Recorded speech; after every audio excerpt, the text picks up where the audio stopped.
Hello guys, नमस्कार। आज मैं जिस फिल्म को एक्सप्लेन करने जा रही हूँ उसका नाम है द इनविजिबल मैन, जो हाल ही में 2020 को ही रिलीज हुई है। ये मूवी एक साइंस फिक्शन हॉरर मूवी है जिसको लिखा और डायरेक्ट किया है ली वानेल ने। सोचिए क्या होगा अगर आपको हमेशा अपने आजू बाजू किसी के होने का एहसास हो, लेकिन आप उसको देख ना पाओ। इवन आप कहाँ जा रहे हो, क्या कर रहे हो, हर चीज पे उसकी नजर हो। बेसिकली कितनी ही डरावनी होगी वो सिचुएशन कि 24 घंटे नॉन स्टॉप कंटिन्यू कोई आपको देख रहा हो। तो आज की कहानी भी कुछ ऐसी ही है। एक लड़की जो खुद के आजू बाजू हमेशा अपने डेड एक्स बॉयफ्रेंड को महसूस करती रहती है। अब ये उसका वहम है या सच है, ये जानने के लिए आपको आगे की कहानी सुननी होगी। लेकिन इसके पहले चैनल को सब्सक्राइब करके बेल आइकन को प्रेस करना मत भूलिएगा, ताकि मेरे आने वाले वीडियोस के नोटिफिकेशन आपको मिलती रहे। तो मूवी की शुरुआत होती है सिसिलिया नाम की एक लेडी को दिखाते हुए, जो एड्रियन नाम की साइंटिस्ट की गर्लफ्रेंड होती है। एड्रियन अमीर होने के साथ साथ एब्यूसिव, एग्रेसिव और बहुत कंट्रोलिंग इंसान था। एक रात सिसिलिया एड्रियन के घर से भागने के लिए उसको नशे की दवाई देके छुप के निकलने की कोशिश करती है।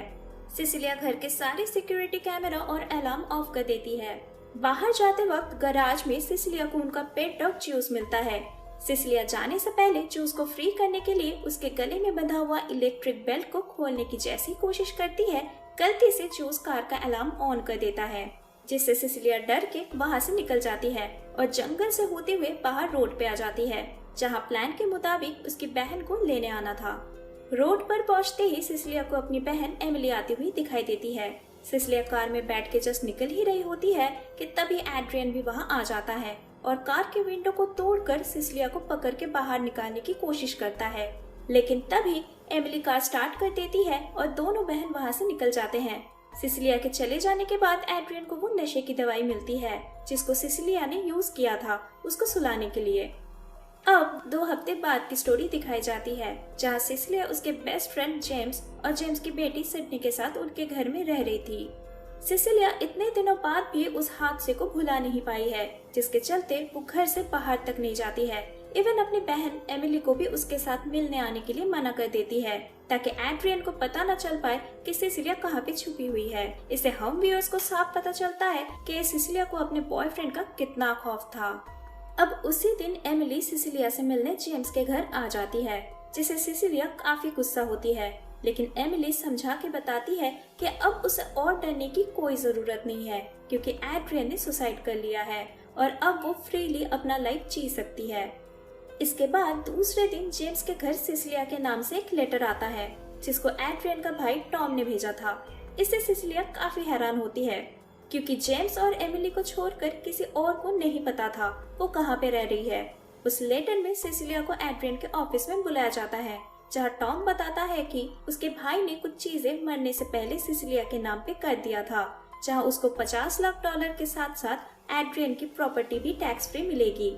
$50 लाख में से पर मंथ $1 लाख करके सिसिलिया को भेजा जाएगा, लेकिन ये सब पाने के बाद वो कोई क्राइम नहीं कर सकती, अदरवाइज सब कुछ वापस ले लिया जाएगा। सिसिलिया सिडनी के कॉलेज फीस के बारे में सोचकर और जेम्स को फाइनेंशियली हेल्प करने के लिए पेपर पे बैंक डिटेल्स डाल के साइन कर देती है।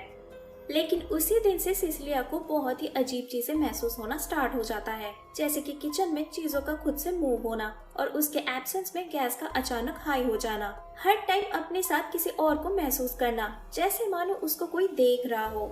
अब उसी रात सिसिलिया और सिडनी जब सो रही थी, उनके ऊपर से ब्लैंकेट ऑटोमेटिकली गिर जाता है और कुछ फ्लैश लाइट्स नजर आती है। इससे सिसिलिया की नींद टूट जाती है और वो जैसे ही ब्लैंकेट उठाने की कोशिश करती है, वो मूव नहीं होता है, जैसे कोई ब्लैंकेट के ऊपर खड़ा हो।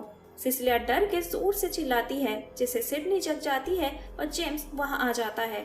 सिसिलिया सब कुछ समझाने की कोशिश तो करती है कि वो क्या फील कर रही है, लेकिन जेम्स उसकी बातों को समझ नहीं पाता है। अब दूसरे दिन सिसिलिया एक जॉब इंटरव्यू के लिए जाती है, जहाँ उसको अपने काम के रिगार्डिंग कुछ डॉक्यूमेंट्स दिखाने थे, लेकिन सिसिलिया जब फाइल ओपन करती है वो कम्प्लीटली खाली होता है। सिसिलिया परेशान होकर वहां से निकल ही रही थी कि तभी वो बेहोश होकर जमीन पे गिर जाती है। इसके बाद जेम्स उसको हॉस्पिटल लेके जाता है। अब घर आने के बाद कॉल पे डॉक्टर से पता चलता है कि डायजेपम दवाई की ओवरडोज लेने के कारण वो बेहोश हो गई थी, और ये वही नींद की दवाई है जो सिसिलिया ने भागते टाइम एड्रियन को दिया था। एंड तभी उसको बाथरूम में से वो बॉटल भी मिलता है जो कि भागते टाइम उसने गिरा दिया था गलती से, जिसको सिसिलिया देख के शॉक हो जाती है कि वो बॉटल इधर कैसे आई। अगले दिन सिसिलिया अपने दोस्त जेम्स को लेकर टॉम के ऑफिस चली जाती है और वहाँ टॉम को बताती है कि एड्रियन ने सुसाइड नहीं किया है, वो अभी भी जिंदा है। लेकिन टॉम उसके बातों का यकीन नहीं करता है और उल्टा सिसिलिया को समझाने लगता है। इसके बाद सिसिलिया सारी चीजें बताने एमिली के पास आ जाती है, लेकिन एमिली सिसिलिया से बहुत रूडली बिहेव करती है और कोई भी बात सुनने के लिए तैयार ही नहीं होती है, जो कि बहुत ही अजीब था। इसी टाइम सिसिलिया को पता चलता है कि एमिली को उसके मेल आईडी से कुछ हेटफुल ईमेल्स आए हैं, जिससे एमिली को बहुत खराब लगा है। जब सिसिलिया उससे बात करने की कोशिश करती है कि वो ईमेल्स उसने नहीं एड्रियन ने भेजा है, तो एमिली सिसिलिया को वहाँ से चले जाने के लिए बोलती है और मुंह पे दरवाजा बंद कर देती है। घर आके सिसिलिया मेल चेक करते ही रोने लगती है। सिडनी सिसिलिया को रोते देख के उसका मूड अच्छा करने की कोशिश करती है कि तभी सिडनी को कोई जोर से पंच करता है, जिससे उसके नाक से खून निकलने लगता है और वो डर के मारे चिल्लाते हुए जेम्स को बुलाने लगती है। सिडनी का ये हाल देखकर जेम्स सिसिलिया पे बहुत गुस्सा करता है और उसको अपनी बेटी से दूर रहने के लिए कहता है। सिसिलिया बोल बोल के थक जाती है कि उसने कुछ नहीं किया, पर जेम्स नहीं मानता है और सिसिलिया को अकेला छोड़कर सिडनी को लेकर घर से निकल जाता है। अब जेम्स और सिडनी के चले जाने के बाद सिसिलिया गुस्से में एड्रियन को सामने आने के लिए बोलती है। जब वो सामने नहीं आता है, सिसिलिया एड्रियन को कॉल लगाती है और नोटिस करती है कि एड्रियन का फोन रिंग हो रहा है जेम्स के ऊपर वाले स्टोर रूम में से। जब सिसिलिया उस रूम में पहुंचती है तो उसे एक किचन नाइफ के साथ साथ एड्रियन के फोन में अपनी कुछ फोटोज और उसके काम के सारे इम्पोर्टेंट डॉक्यूमेंट्स भी मिलते हैं। और तभी अचानक एड्रियन के फोन में एक टेक्स्ट आता है जहाँ सरप्राइज लिखा हुआ था। इससे सिसिलिया श्योर हो जाती है कि एड्रियन अभी इसी घर में है। सिसिलिया को उसके पीछे कुछ एहसास होते ही आगे डब्बे में रखा हुआ पेंट फेंक देती है, जिससे पल भर के लिए उसको एड्रियन दिखता है जो कि एक अजीब सूट में कवर्ड था। इसके बाद सिसिलिया नाइफ लेके फ्लोर पे गिरा हुआ पेंट को फॉलो करते हुए किचन तक पहुंचती है, जहां वाटर टैप खुला हुआ था और किसी ने वहां पेंट को साफ किया है। सिसिलिया के टैप बंद करते ही एक इनविजिबल फोर्स उसका गला दबाने लगता है, लेकिन सिसिलिया भी अपने पूरे ताकत से फाइट बैक करती है और जैसे तैसे घर से बाहर निकल के कैब लेके एड्रियन के घर चली जाती है। अब घर आते ही सिसिलिया सीधा एड्रियन के लैब में जाती है, जहाँ वो अपने प्रोजेक्ट्स को लेके एक्सपेरिमेंट करता था। इसके बाद उस रूम में से सिसिलिया एक हाई टेक सूट को डिस्कवर करती है, जिसके ऊपर एड्रियन काम कर रहा था खुद को इनविजिबल करने के लिए। जैसे ही सिसिलिया सूट निकालने की कोशिश करती है, तभी जूस भौंकना स्टार्ट कर देता है, जिससे सिसिलिया को समझ आ जाता है कि एड्रियन घर आ गया है। सिसिलिया उस सूट को एक सेफ जगह पे छुपाकर एड्रियन को जैसे तैसे चकमा देकर जूस की मदद से वहां से भाग जाती है। इसके बाद सिसिलिया घबराते हुए एमिली को कॉल करती है और उसे कन्विंस करती है एक रेस्टोरेंट में मिलने आने के लिए। एमिली सिसिलिया की बात मान के जब उससे मिलने आती है, सिसिलिया बताती है कि एड्रियन जिंदा है और इस बात का प्रूफ है उसके पास। एंड एड्रियन के लैब में से मिला हुआ उस सूट के बारे में भी बताती है, जिससे एड्रियन इनविजिबल हो जाता है। सिसिलिया सब कुछ एक्सप्लेन करने की कोशिश कर ही रही थी कि तभी एक नाइफ टेबल में से उठ के एमिली का गला काट देता है और सीधा सिसिलिया के हाथ में आ जाता है। इससे एमिली की तभी के तभी मौत हो जाती है और सिसिलिया को अरेस्ट कर लिया जाता है और उसके दिमागी चेकअप के लिए हॉस्पिटल ले जाया जाता है, जहाँ उसको अपनी प्रेगनेंसी के बारे में पता चलता है, जिसको सुन के सिसिलिया शॉक हो जाती है क्योंकि वो बच्चा नहीं चाहती थी और इसीलिए एड्रियन से छुपाकर वो बर्थ कंट्रोल पिल लिया करती थी। इसके बाद टॉम आता है हॉस्पिटल में सिसिलिया से मिलने के लिए, जहाँ हमको पता चलता है कि टॉम उसके भाई के लिए ही काम कर रहा है और अभी भी उसके भाई के कहने पर ही कुछ प्रपोजल लेके सिसिलिया से बात करने आया है।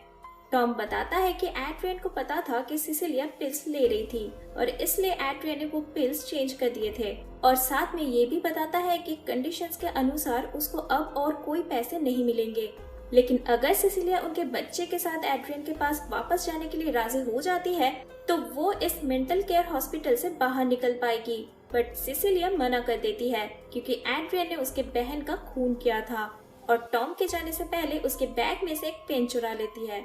अब रात होने पर सिसिलिया अपने रूम में उस पेन से खुद का नस काटने की कोशिश करती है, लेकिन एड्रियन उसको रोक लेता है। मौका देख के सिसिलिया उस पेन से एड्रियन को स्टैब करने लगती है, जिससे एड्रियन की सूट में फॉल्ट आ जाता है। यही सब चलते उस रूम में एक गार्ड आ जाता है जिसको एड्रियन उसी के इलेक्ट्रिक गन से बेहोश कर देता है। इसके बाद सिसिलिया वहां से भागने की कोशिश करते ही गार्ड्स उसको पकड़ने आने पर उन लोगों को भी एक ग्लिचिंग फिगर दिखाई देती है, लेकिन एड्रियन उन सब से लड़ के आसानी से बाहर आ जाता है। सिसिलिया उन्हीं गार्ड्स में से किसी का गन उठा के एड्रियन को मारने उसका पीछा करते हुए बाहर आती है, जहां एड्रियन उसका गला दबा लेता है और बोलता है कि वो सिसिलिया को कुछ नहीं करेगा, लेकिन वो उससे मार डालेगा जिसे सिसिलिया प्यार करती है। यही सब चलते वहाँ एक और गार्ड आ जाता है जिसको एड्रियन घायल करके सिडनी को मारने जेम्स के घर चला जाता है। सिसिलिया एड्रियन का पीछा करते हुए जेम्स को फोन करके आगाह करती है और जल्दी सिडनी को बचाने घर जाने के लिए बोलती है। सीन अब चेंज होकर सिडनी पे आता है, जहां वो अपने रूम में सो रही थी, लेकिन तभी कुछ आवाजें सुन के वो जाग जाती है और बैग से पेपर स्प्रे निकाल के स्प्रे करके भागने की कोशिश करती है, लेकिन एड्रियन उसको जमीन पे गिरा देता है और तभी वहाँ जेम्स भी आ जाता है, लेकिन उसको कुछ समझ आता उसके पहले ही एड्रियन जेम्स पे हमला कर देता है और बहुत ही बुरी तरीके से मारने लगता है। लेकिन तब तक सिसिलिया वहां आ जाती है और फायर एक्सटिंग्विशर से स्प्रे कर देती है, जिससे सूट विजिबल हो जाता है और सिसिलिया उस पर गोली चला के उसको मार देती है। इसके बाद जब सिसिलिया उसके सूट को खोलती है, वहाँ एड्रियन ही उसका भाई टॉम होता है। अब नेक्स्ट सीन में पुलिस एड्रियन के घर की तलाशी लेती है, जहाँ एड्रियन उसके घर के बेसमेंट में बंधा हुआ हालत में मिलता है। जेम्स सिसिलिया को बताता है कि उसको अब डरने की कोई जरूरत नहीं है। हॉस्पिटल के गार्ड्स ने भी एक अजीब सूट वाले आदमी को देखा है, जिससे प्रूफ होता है कि सिसिलिया सच कह रही थी और उसका दिमागी हालत बिल्कुल ठीक है। और पुलिस की जांच से भी पता चला है कि सिसिलिया को पागल बनाने से शुरू करके उसकी बहन की खून तक, इवन खुद के भाई एड्रियन को कंट्रोल करने से लेके उसको बंदी बनाने तक, इस सब कुछ टॉम का ही किया हुआ है। लेकिन सिसिलिया मानने के लिए तैयार ही नहीं होती है कि एड्रियन इनोसेंट है और ये सब कुछ अकेले टॉम ने किया है, क्योंकि जो आदमी खुद के मौत का झूठा नाटक कर सकता है वो कुछ भी कर सकता है। जिसके चलते सच्चाई जानने के लिए सिसिलिया एड्रियन को कॉल करती है और मान जाती है उसके साथ डिनर पे मिलने के लिए। वो अपनी बॉडी में एक हिडन डिवाइस लगा के जाती है ताकि जब वो एड्रियन से सच्चाई कन्फेस करवाने की कोशिश करे, वो सब कुछ बाहर कार में बैठा हुआ जेम्स को सुनाई देने के साथ साथ रिकॉर्ड हो जाए। अब डिनर पे मिलने के बाद सिसिलिया एड्रियन को बताती है कि वो उसके साथ रहेगी और उसके बच्चे को भी जन्म देगी, पर इसके लिए एड्रियन को सब कुछ सच सच बताना होगा। लेकिन एड्रियन सिसिलिया के हर एक आरोप को कंटिन्यू रिफ्यूज करता रहता है। यही चलते सिसिलिया रो देती है और तभी एड्रियन सिसिलिया को चुप करवाने उसके पास जाता है और बातों बातों में वही सरप्राइज वर्ड यूज करता है, जिससे सिसिलिया को समझ आता है कि अब तक जो भी कुछ हुआ है वो सब टॉम ने नहीं, एड्रियन का ही किया हुआ है, क्योंकि वो एक कंट्रोलिंग इंसान होने के साथ घमंडी भी था। एड्रियन को हारना कतई मंजूर नहीं था। वो सिसिलिया को कैसे भी अपने पास रखना चाहता था और साथ में बच्चा भी। इसीलिए जब सिसिलिया की प्रेगनेंसी की न्यूज सामने आती है तो वो उसको कुछ नहीं करता है, लेकिन सिसिलिया पे उसका डर कायम रखने के लिए वो सिडनी को मारने चला जाता है। इधर मुझे लगता है कि एड्रियन अपने भाई टॉम को भेज देता है, क्योंकि वो टॉम को भी कंट्रोल करता था और टॉम भी उससे डरता था, तो टॉम एड्रियन का बात मान लेता है और इधर एड्रियन खुद को घर में बंदी बना लेता है ताकि उस पे कोई शक न करे। और उसकी सूट भी खराब हो चुकी थी, ऐसे में कोई उसको देख सकता था और सिसिलिया का दोस्त जेम्स भी पुलिस था, तो एड्रियन को पकड़े जाने का डर था, तो इसलिए आई गेस वो नहीं जाता है। अब सिसिलिया को सब समझ तो आती है, पर उसके पास कोई एविडेंस नहीं होता ये बातें प्रूव करने के लिए। इसके बाद सिसिलिया एड्रियन से टाइम बाय करके वॉशरूम जाती है और हमें एड्रियन के घर के सिक्योरिटी कैमरा में देखने को मिलता है कि जैसे एड्रियन ने सिसिलिया के बहन की हत्या की थी, ठीक वैसे एड्रियन भी नाइफ से खुद का गला काट देता है। वैसे कैमरा पे तो ये सुसाइड नजर आती है, लेकिन हम व्यूअर्स को अच्छे से समझ आता है कि एक्चुअल में ये क्या हुआ है।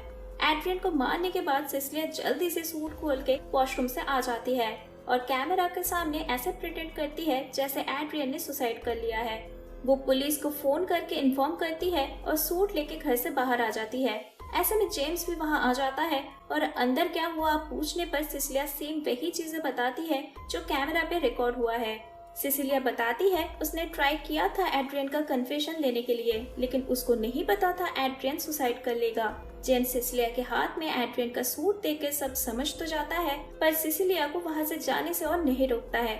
इसके बाद ये मूवी इधर ही खत्म हो जाती है और इसी तरह सिसिलिया अपनी बहन की मौत का रिवेंज लेती है और खुद को भी एड्रियन के हाथों से फ्री करती है। IMDb पर इस मूवी का रेटिंग है 7.1, जो कि काफी अच्छा है। अगर आपको ये वीडियो अच्छी लगी है तो लाइक एंड कमेंट करना मत भूलिएगा।